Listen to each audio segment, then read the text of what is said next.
Electrocast. Hi, and welcome to Deep Leadership. I'm your host, John Rennie. Well, I hope all is well with you today. This is another special Wednesday morning episode, and I'm drinking a hot cup of Bottom Gun coffee from my friends at bottomguncoffee.com. I have another great show lined up for you, but before we get started, I just wanted to mention my latest leadership book. It's called You Have the Watch, and it's available on my website and on Amazon. In fact, it's already a #1 new release and a bestseller on Amazon. I'm really excited about this new book because it's not actually a book. It's a guided journal for leaders that will take you through an entire year of leadership training. There are 50 themes in the book, and each day you'll reflect on a different facet of that theme.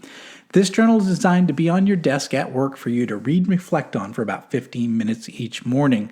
Leadership skills are like any other skills. You need to practice them to get better at them, and this journal helps you practice those skills. So if you're interested in this guided journal, go to youhavethewatch.com or Amazon and pick up your copy today. And if you're looking for other ways to support what I'm doing on the show, purchase any one of my books at johnsrennie.com. Podcast listeners can use the discount code DEEP at checkout to get additional savings. I also wanted to mention that the Deep Leadership Podcast is now ranked in the top 2.5% most popular shows out of 3 million podcasts globally, according to ListenScore. I wanted to thank each and every one of you for listening in every week and sharing these episodes with your friends. You have helped this podcast grow into a top-performing show. So thank you very much. Well, that is it. Today we're going to be talking about building trust. And who better to talk about this subject than someone whose job it was to recruit spies for the United States. And my guest today is Robin Dreeke, who is the former chief of the Counterintelligence Behavioral Analysis Program for the FBI. Now, Robin knows people, and in this episode, he'll teach us how to develop rapport, to build trust, and to predict future behaviors of people around us. And this was a fascinating discussion that I know you're going to enjoy. So, are you ready to dive in? Let's get started.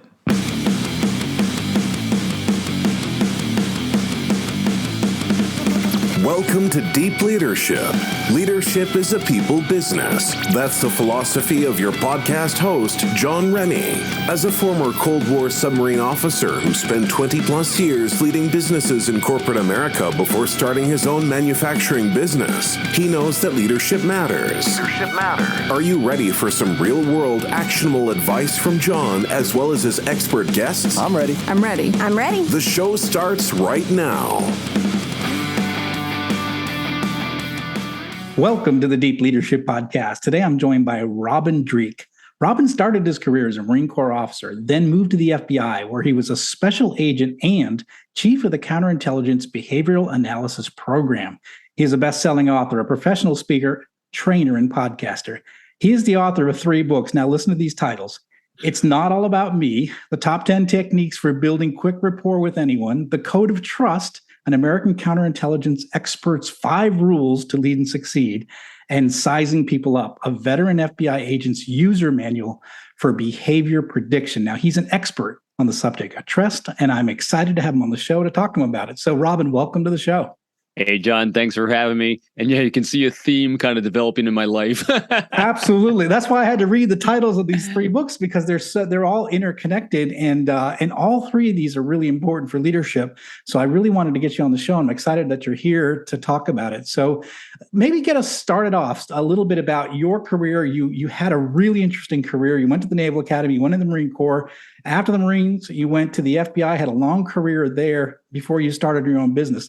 Tell us about your career, your journey, and some of the things maybe you learned along the way that led you into the work that you're doing today. It's the greatest question in the world when you ask someone, tell us your origin story, because that's when the reality show of life comes out and you realize that, hey, all this sounds really cool. My last thing I did in the FBI was head of the behavioral analysis program for counterintelligence. I recruited spies. And when you look at the history of me, yeah, it's a wreck. That is not what I ever wanted to do. It was, you follow life and the path it gives you. So it started off with, yes, I wanted to go to the Naval Academy. It took me taking the SATs 7 times and an extra year to get in. I know you're an engineer, so I wanted to go that route. It didn't go so well for me because back then I want to be this great inspirational leader and an astronaut. I was what I call a Reagan baby because that was a time, the early to mid 80s when patriotism was soaring and the space program was really cool, the shuttle and everything. So I wanted to be an astronaut. And when I got to Naval Academy, what they shouldn't have done is they shouldn't let a guy that had to take the SATs 7 times major in aerospace engineering. That's not a good plan. So I quickly fell out of that. I won't say failed out, but yeah, I probably failed out of that. And the Navy pilot thing kind of went sideways. Oh, because Top Gun had coming out. And so it took an extra year to get in because now all of a sudden everyone wants to go to the Naval Academy to be a Top Gun pilot. Right. Which drove me nuts as well. My eyes went bad because back then you couldn't correct to 20/20. I had like 20/25. It was so close. And so they put me on a boat one summer. And I know you spent your time on boats, and they put me on one of those surface ships, and my stomach did not like bobbing on top of the ocean. And so when I got a chance to check out the Marine Corps, I was like, this seems a little more my style. They write with crayons. I didn't have to go on a boat necessarily. Right. And so I went that route. And so this whole process really highlighted to me the greatest dichotomy that I discovered in my life was the dichotomy between leadership and power. And I didn't know it back then. It took me probably only to about a year or two ago when I kind of discovered this thing. I always thought leadership was a continuum, that you're either really good at it or you're really bad on it. And we spend our lives trying to move that dial to the really good side. And I thought I was one of these natural born leaders. I watched Patton on TV when I was growing up, George C. Scott, if you're going into the military, that's one of those have to watch movies. Yep. I thought it was all about yelling at people, kicking them in the butt, being a popular guy. Because when you're a gregarious, outgoing guy, you're popular. I was a popular guy. Was captain of the football team, elected to school offices, clubs, all the things I had to do to try to get in the Naval Academy. What I didn't realize, though, was those things are about self. It's about popularity. And leadership is about others. Right. And when I hit the Marine Corps, and Marines are really good at calling you out on doing really dumb things. And at my first ranking, because Marines are also very good at continually judging you, not nonstop. And so you get ranked all the time. And I was ranked last out of the 14 second lieutenants in my squadron. I was 14 out of 14. One of the great humbling moments again. And the only thing I had going for me is I always owned it. It's extreme ownership. Like Jocko Willink says, I always owned it. Thank gosh I did. And I went to my major and I said, well, all right, sir, I get it. I'm doing something wrong. What? And he goes, that's easy. You need to be a better leader. I was like, I didn't get it because I thought I was. I was a popular guy. Everyone liked me. I'm chatty. And he goes, no, that's not what it is. He says, you need to make it about everyone else but yourself. Yeah. Blew my mind because I had no idea what the hell he's talking about. Because unless you taste it the first time, like, how does anyone know what chicken tastes like unless you taste chicken? It's one of those things you actually have to taste and experience these things for the first time to have recognition. And since no other time in my life did I think I actually consciously made it about someone other than me in the language I used, a lot of me moments, a lot of me sharing my own anecdotes and stories like I'm doing now, it's hard to have that understanding. So, and I said, how do you do that? And he goes, well, just figure it out. So the gauntlet slide down, and I spent the rest of my life trying to master and understand leadership and making it about others. I got better at it when I got down to Paris Island after Cherry Point. I had a great opportunity to really throw myself in a line of fire to protect Marines as a morale officer, to keep them from doing stupid things to end their careers. And so it was really understanding, oh, wow, it's no longer about me, it's about others. And so when I came in the FBI and my job is to recruit spies, because it's understanding that recruiting spies is not a game of manipulation or subterfuge or deception. It's a game of building trust. And it's actually leadership, because everything in life is leadership. If you have a destination you're trying to walk to and trying to accomplish, you can't do it solo. You need to do it with a team, whether you're getting support, encouragement, or people helping you along on that path. And that requires you to lead.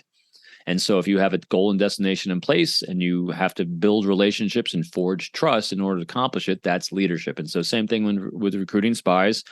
you have to build trust because no one's going to put their life in your hands unless you have it. So it became the bedrock of everything I'm doing. And I saw all these behavioral overlays between how do you make it about someone else in the language you use and behaviors you have. And I came up with my 4 pillars to shifting the focus from yourself to others and forging that trust. So that's the journey. So really, it was early on when, as a young lieutenant, where you sort of learned that it's not about you, and then you went on. Didn't know how to do it yet. but I mean, it's really good to have those moments that you have those realizations, and as you said, you kind of went on a journey, a lifetime journey, to be able to learn like how to do that, and along the way, you ran into trust and human behavior. You became an expert in that area. So just tell us a little bit, because I think I'm curious, and I think our listeners would be too. What is an FBI counterintelligence behavioral analysis program? What is that, and what did you do in that role? In a nutshell, it's strategizing spy recruitment operations. Wow. We did a lot of other things too. We strategized double agent operations. We strategized espionage investigations, false flags, undercover operations, all the hooky, spooky spy stuff you see on TV. My team and I, we strategized all those operations. Wow. And then what happened was, it was very, when you're doing operations, it's hard to really put your finger on exactly what you're doing. You sit down with a team of people that you assemble because a case agent tells you, I'm trying to achieve this. This is my mission, to have this interaction with this human being, recruit the spy, and you strategize the human engagement, the interaction, the language, the dialogue, the place, the venue, the location, all these things. And what happened was, I'd already written the first book. It's Not All About Me, my life manual. And someone asked me to do another article for the Law Enforcement Bulletin. They said, can you do it on counterintelligence? I said, sure. I said, let me write about my team. I loved my team. I love strategizing these great operations for national security, protect people. It was fantastic.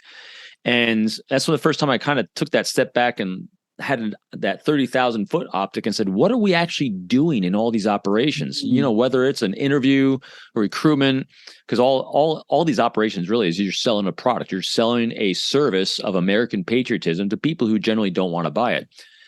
And when I took that optic back and said, in each one of these cases, what's the common denominator that I'm doing? I'm strategizing trust. In every single interaction, that was the common denominator. And trust, it's what it looks like to the other person, because trust that's one word, but can also be boiled down to one other word: safety. Trust is when you're strategizing, how do you make someone feel safe, or psychological comfort? That's what we as human beings are constantly seeking and craving. And so as leaders, when we can identify in our people that are following us or that we're working with, cooperating with, whatever you want to call it, what they view as psychological comfort or safety, if we're the ones providing it, because we're so focused on them, you're going to have a relationship. You're going to have trust. You're going to have loyalty. You're going to be able to accomplish missions, goals, and priorities because you have a team that wants to come along with you because they know you're going to make them safe. Yeah, that's interesting, because I think when I look back at my career, and I had a boss, and I write about it in one of my books, that had my back. We were doing R&D work, and we were doing something never been done before. And the first time we went to the lab, we had a catastrophic failure. Spent a lot of the company's money, and kind of embarrassed my boss and all that. But I remember that in the book. What's interesting is he had my back. Like, he didn't fire me. Like, he understood what we were doing is very difficult, and he created that safety net for me, and protected me, because he knew what I was doing was very difficult. So he backed me up and kind of gave me a new mission. Get back to the lab, get this thing passed. But the point is that he created this safety for me to be able to have a few degrees of freedom to be able to make mistakes. And my level of trust for him was off the charts. I mean, I'd run through a wall for this guy. Like, I completely trusted him because he had my back.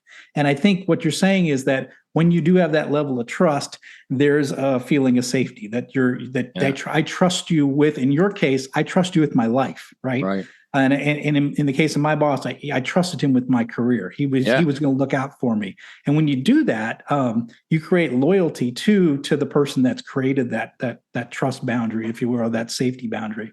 And what it also enabled you to do exactly as you described in that situation is because you felt safe, you could innovate and solve problems. Right. And that goes to Simon Sinek, 'cause I know you've read his work too, with, Leaders Eat Last. He talks about the golden circle of safety or trust. I have my three pillars of leadership are simple. Leaders accomplish goals, missions, and priorities. They create a condition of safety psychologically, physically, and emotionally, spiritually, whatever people need, because without that, they will not innovate and solve problems. And finally, leaders are resources for the success of those around them without expectation, reciprocity. And that middle pillar, though, of safety, because if you don't feel safe from your coworkers, from backstabbing you, or from the boss, you will not innovate and solve problems.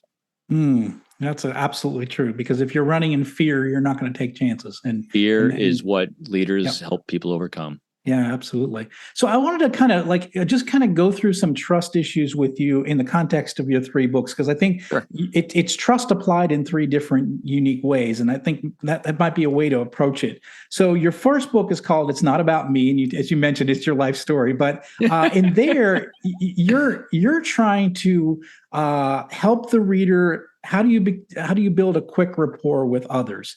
And in there, there's a trust thing. So what are some lessons as people go through that book? What do they come out of that with in terms of, what do they learn when they go through that book? So it starts with trust. I mean, it starts with rapport as, the first impression you make in that first 10, 15, 20 seconds. And these 10 techniques in the book, they're good at that first impression, but they're also good sprinkled in throughout any dialogue and conversation. And the 10 things I talk about in that book are basically giving people control. Because when people have a sense of control, they're empowered with knowledge. They see the environment around them. You're being transparent. You're being open. You're making the conversation about them in every way you can. Yeah. It makes people feel safe. You make people feel safe. They're going to like you. So a couple of techniques and 10 techniques that you can do right away is the first one is establish a time constraint. Instead of, I mean, we've all experienced whether it's a Zoom webinar or a briefing someplace, when someone starts talking, you have no idea when the end is in sight, and all your brain is saying and screaming is, "Oh my gosh, when's this going to end?" Because you have no control, you don't know when it is, and that unknown creates that fear factor of I got to get something else done, and it was very distracting. As opposed to someone that gets up and says, "Hey, folks, I'm going to be here for 10 minutes. My goal is actually be out in 7.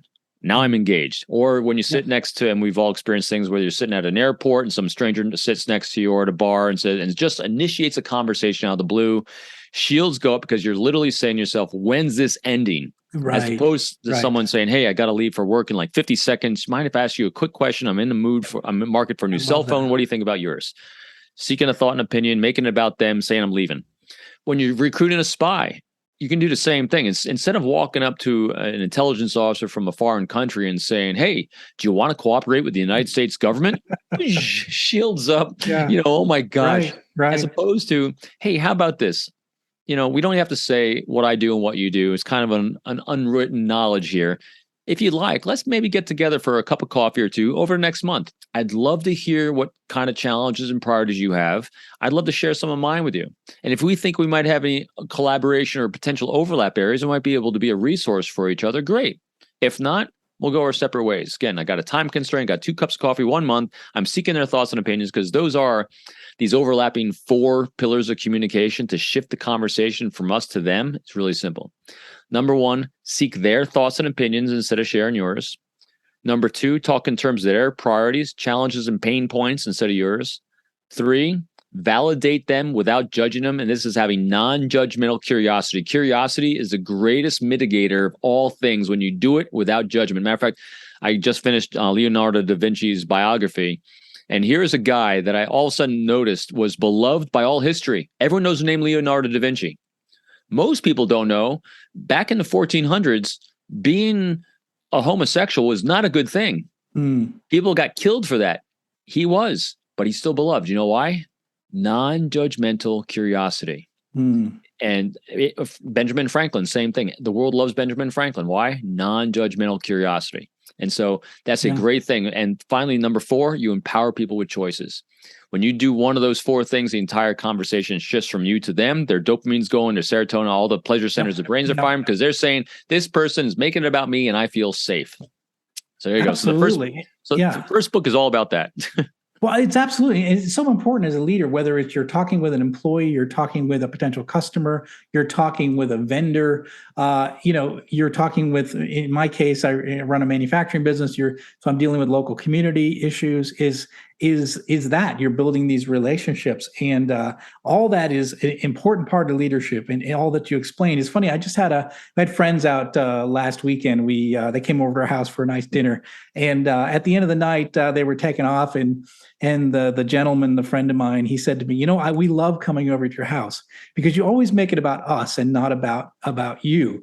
And so I naturally do that just as a leader, and I've always done that, put others first. But it's interesting to hear him say that. Like, I love coming over here because it's you make us talk about ourselves and what we're doing. And I think that's, people want to hear their own voice. They want to tell their story. And sometimes as leaders, we trample all over their story with, here's what we're doing today, and here's the mission. It's like, well, what about me? I want to hear. I want to be able to talk too. So, and I'm going to throw some validation at you, John, because as a podcaster and a leader, you exude, and from your background, you are naturally very curious, and it excites you to find out new things, and you love discovering from people. So when you're interviewing people, you can see you just light up. So you have this thing I call congruence between being curious, and your nonverbals just lights up when someone's talking and sharing information with you, which is hugely validating to people, because you're basically saying, I like you, you're safe with me, and tell me more. We'll be right back after a quick word from our sponsors. Leadership skills are like any other skills. You need to practice them to get better at them. Best-selling leadership author John S. Rennie knows this. That's why he's written a new book called You Have the Watch. It's a guided journal for leaders designed to take you through an entire year of leadership training. By the end of the year, you will master 50 of the most important leadership skills. If you want to have a greater impact on the results and people in your organization, go to youhavethewatch.com and pick up your copy today. This episode is brought to you by the Fraternity of Excellence. The Fraternity of Excellence is an online and real-world community for men who are looking to improve in all areas of their lives. The men of FOE are working together to become better husbands, fathers, and leaders at work and in their communities. They live by a simple philosophy: as iron sharpens iron, so one man sharpens another. Now, I've been a member for more than 3 years, and for me, I finally found a brotherhood of men that I was missing from my time in the military. Now, I love being around guys who are dedicated to becoming a better version of themselves. So if you're interested in becoming a man of excellence as well, go to fraternityofexcellence.com, or you can reach out directly to me to learn more.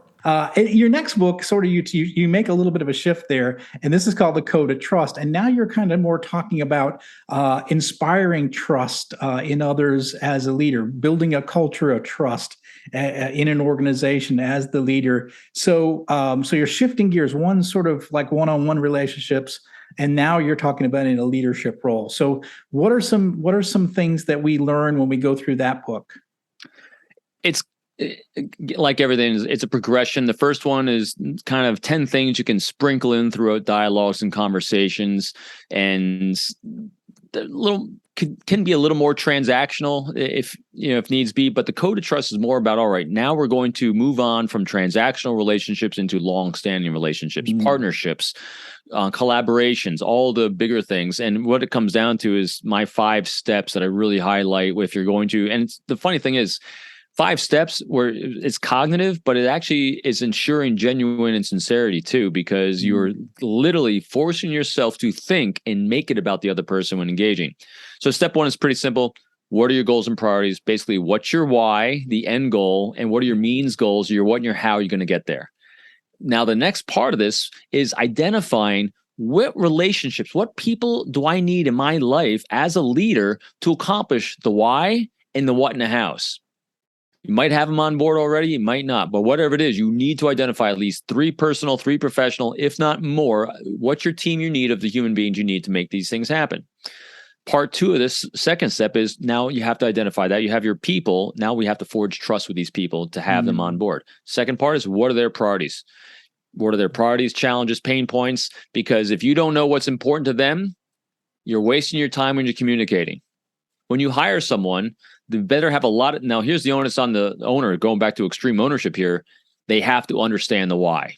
because now that's part of why they're here, why they're communicating, why you're going to communicate with them. But part of their priorities, personal, professional, long-term, short-term, what's their motivations, what provides them psychological comfort, because that's what we need to do when we're communicating. Step 3 is understanding their context, what they see the world through their optic and lens, their ethnicity, their gender orientation, social status, economic status, basically empathy. How do they see life through their perspective so we can communicate effectively with them? After another book I just finished reading is called The Body Keeps a Score, which is all about the effects of trauma and what trauma looks like in the workplace, and understanding that when people might have inappropriate behavior in response to something that someone said or how it was done could be a triggering that they're having from a traumatic event in their lives. Leaders really need to pay attention. Just don't blow it off. Don't say you're weak or anything. Just realize that, hey, someone or even yourself might have caused a triggering moment for someone that's experienced trauma in their life. This is what leaders do, because now you've made someone feel unsafe. So these are just things to consider when engaging. That's context. Step 4, using language to put this all together. So language goes back to you ensuring that whether it's an email, a text, or one-on-one, you're using those 4 pillars where whatever it is you're trying to accomplish, you're going to be seeking their thoughts and opinions, talking in terms of their priorities, validating them and giving them choices. And step 5, putting it all together. Who do they need you to be when communicating? What exactly are you communicating? When's the best time to do it? What's the best venue to do it? In other words, all these things to make the other person in a condition of safety in their mind, so their shields will go down, information is exchanged. Now, granted, this is a lot of energy and it's all about the other person, and that's what leaders do. And are there times when us as leaders have to give someone a poke and a prod? Yeah. But if your reservoir of goodwill is full because you have that trust reservoir, that's it. You can give the poke and a prod, and then it has an impact. Then it has a difference. Before we started, we're talking about my teacher, mentor, and guide earlier in my life is now retired Lieutenant General from the Marine Corps. His presence was so impactful. Anyone he engaged would do anything for him because he was always there. He always made it about you. He did everything he can. I watched him walk away from his kids' own baseball games because he was getting a phone call from a mid that needed help. And he knew everything was going on in that mid's life. And it wasn't a job to him. It was a lifestyle. And you knew that if he said something, it meant something because and if he gave you a poke in the eye, because that reservoir was so full, these are the people when they give you those pokes and nudges, it's bone crushing. Yeah. This is an important point, and I'm glad you brought it up. This idea of a reservoir of trust. If you build up a relationship and you have a high level of trust with someone, then there's a couple of things. One is if you screw up, you know, and maybe that you drain a little bit out of the reservoir, you can go back and say, look, I messed up. I shouldn't have done that. And you have that ability to make a mistake. And the other side of it is just like you said, is that well, I forgot what I was going to say, but the idea is that you have some wiggle room, right? And you're so that's what you're saying. So if you have to address a bad behavior, right? You don't have to go very far to be able to make an influence. So like I know as a leader, sometimes I'll just say, you know, I was disappointed with what you just did. And that's all I would have to say. And that is worse than getting a cut in pay or anything like that, just because it's like, I trust this boss. And for him to say that, it's like, it's worse than anything else in the world because you have this relationship and you want to make that boss happy. You want to make him proud.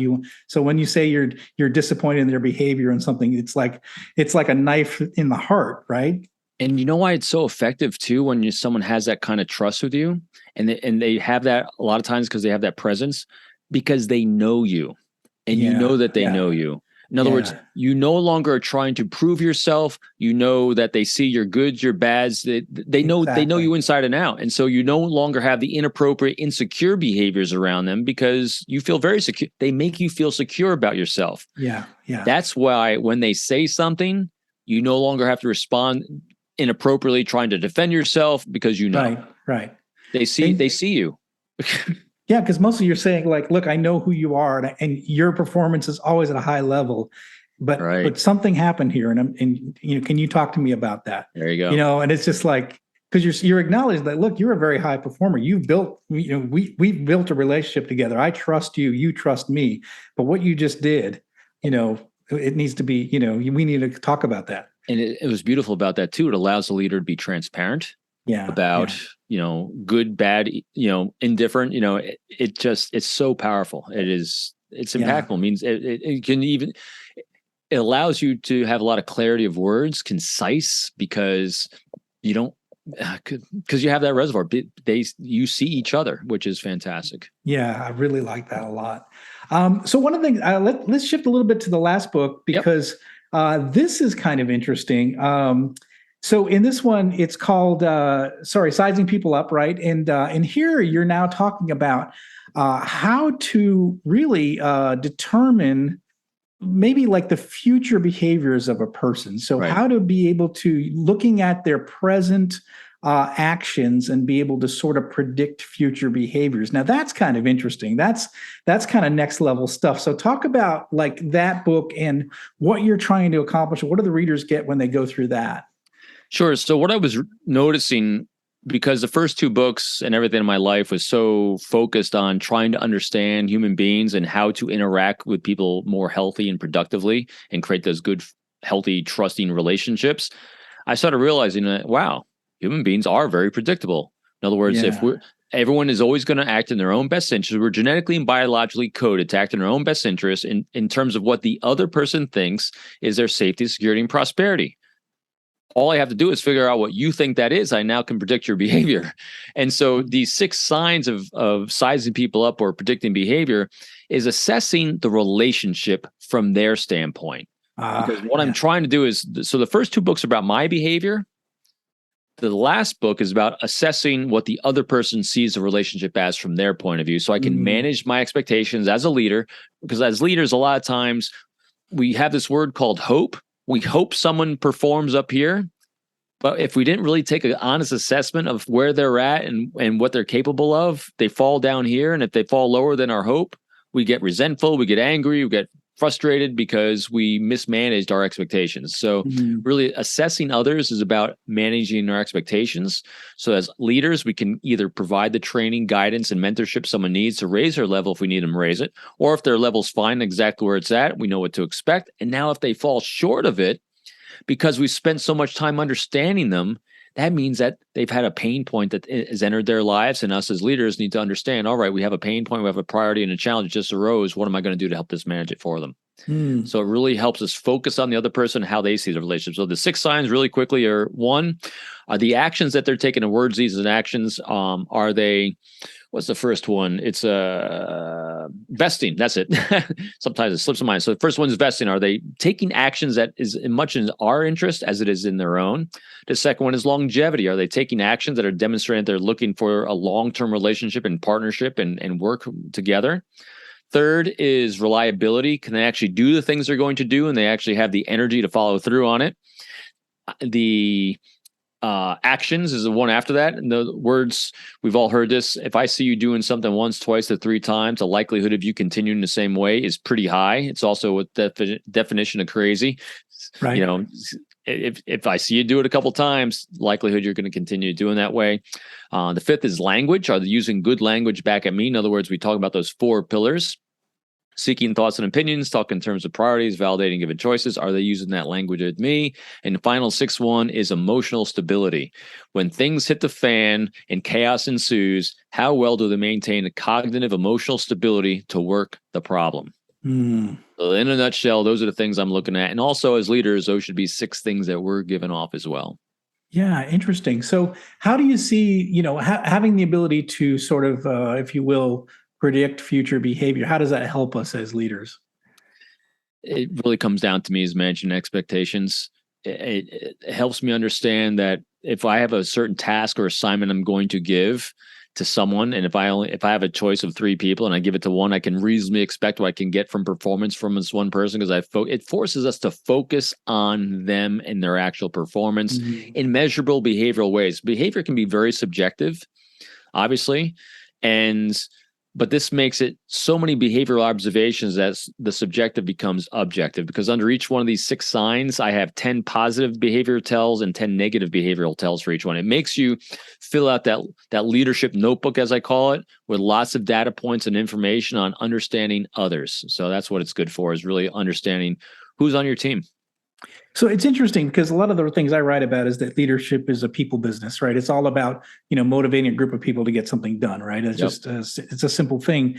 But what I sense is that many people who get into the management, they don't take that. I mean, you've laid out so many important things that it's basically in depth of how we have to get to know people and how we have to interact with them. Many managers I did 22 years in corporate, and I saw many managers had zero empathy and zero ability to have any communication with people, let alone have relationships and build trust. Why do you think there's such a big gap today? And what are your hopes, like kind of going forward? Maybe post-COVID, is there hope that we're going to maybe have a different level of trust between leaders and workers? Do you see anything positive in the future? I'm a glass half full guy, so I always think everything is positive. Me too. I know you are. I think the greatest reason we have these challenges in leadership is fear. Yeah. I think it's insecurities. I can only speak from my own experiences, both inside the FBI or even in the Marine Corps and in my own workings with corporate America and working with companies. What happens is people like to think they're really good. Yeah. And if people then don't want to be found out to be a fraud at being really good at either leadership and the FBI is interviewing, because then they'll be feeling less about themselves. Robert Greene's book, The Laws of Human Nature, one of the things that human beings want is their self-opinion to be validated. And if you start doing anything that's going to assault that self-opinion, it feels really bad and it's embarrassing and our insecurities flare up. So what happens is people don't seek leadership training. They don't have the humility to say, I might not be that good at this. I need some help. Yeah. And that's what the greatest leaders in the world are, the continual students. Yeah. Jim Mattis, wrote Call Sign Chaos, he, general running the, SecDef.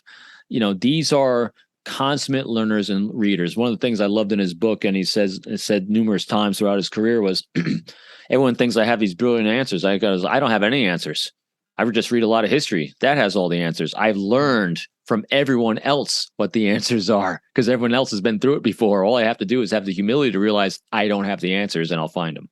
Wow. Yeah, that's powerful. Absolutely. Well, this has been fantastic, Robin. I really appreciate you coming on the show. It feels like we just sort of scratched the surface, but what I want the listeners to hear is that you can go deep in each of these three subject matters we talked about, and all of them are dealing in the area of trust and how do you build that up. And so, I really encourage listeners to look for these three books, get these three books, and dive deep, especially in the areas you think that you got to make big improvements in, because all three of them will help you be a better leader. So, Robin, how can people find out more about you, your books, and also your podcast, which we did talk about, which is called Forged by Trust? So, how can people find out more about that? You bet. Simple one-stop shopping for me. Everything's at my company website, peopleformula.com. I got a page for my podcast on there. Much like yours, I dive deep on the behaviors behind interpersonal relationships and forging trust with thought leaders, generals, corporate CEOs, and behavior experts from around the world. It's a great deep dive and getting backstories on everyone. As well as I do personal coaching, I have online training, and I have my own self-mastery course, which is all my reading lists, plus a few online courses. Literally, if you have no money, there's a way that you can continue to learn on air. And if you want to give me money, that's on there too. So I'm completely available. Everything through peopleformula.com. Fantastic. And again, I would talk about that self-mastery. I went through that. So you get reading lists. You give very detailed reading lists about what you should be reading at different levels in your leadership journey. And again, like you said, you're not even getting any money through that necessarily, but you're helping people. So if you have no money to spend and you want to work with Robin, he gives you a reading list right there of what books you should be reading at different stages in your leadership journey. So I highly encourage you to go out and check out his website. I'll put a link in the show notes so you can check it out. But Robin, thank you for coming on the show, and thank you for sharing all of this wonderful knowledge. And I'm looking forward to diving deep in some of these as well. Thanks a lot, John. Thanks for allowing me to share with the audience. What a great time. Well, thanks again. Well, thank you for listening to Deep Leadership. If you like this podcast, please subscribe and share so we can continue to build a world with better bosses. Until next time, this is John Rennie saying take care and lead well.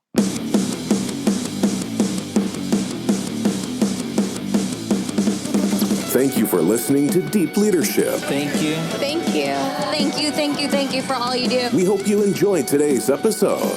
For more information and updates, please visit our website at www.deepleadershippodcast.com or johnsrennie.com. Until next time, take care.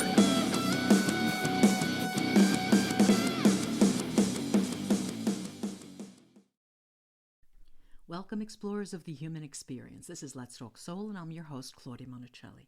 We're not afraid of the great mysteries of existence here. Soul versus consciousness, we're on it. Spirituality versus science, we've got that covered too. Join us in navigating these profound topics with wisdom, curiosity, and a dash of audacity. Whether you're a spiritual veteran or just starting your journey, Let's Talk Soul is your passport to the unknown. Let's Talk Soul, diving into the depths of the human spirit. Subscribe now wherever you get your podcasts. Are you a fan of classic cinema or a young person who wants to discover the best films of all time? Do these legendary movies still hold up? On the Generation Film podcast, two guys who grew up when movies dominated the culture share a great film with a panel of young movie lovers and see how it plays for today's generation. We discuss changes in storytelling styles, representation, The making of each film, its initial reception, and how its meaning has changed over the years. Join us as we explore cinema classics across generations on Generation Film. Electric acid.